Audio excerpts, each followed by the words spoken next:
Porque o que eles necessitam aqui mesmo é só fralda e leite, sabe? Fralda, leite, essas coisas assim, pra dar merenda pra eles. É difícil conseguir fralda aqui? Aqui é difícil. Aqui, a fralda daqui, dessas pequenas que veio aqui, é muito cara. Sabe? Todo dia deles era só pra comprar fralda. Aí depois que eu vim pra cá e trouxe essas fraldas aí, nossa, pra ele falou, se ajoelhou bem no chão chorando. Ele agradeço a Deus por essas fraldas ter chegado. Porque tem vezes que a gente troca eles até 4 vezes. A mãe toda vez que troca ela pra trocar. Esse aqui não, ele só faz xixi na fralda. Aí na hora de ir no banheiro ele pede pra ele. Mas a mãe não.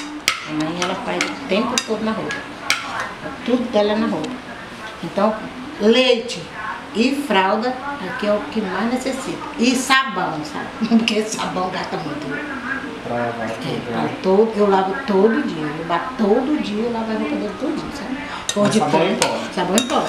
Sabe? Todo dia eu lavo a roupa aqui deles. O que mais necessita aqui mesmo é leite, fralda e sabão para poder fazer a limpeza. Fazer a limpeza.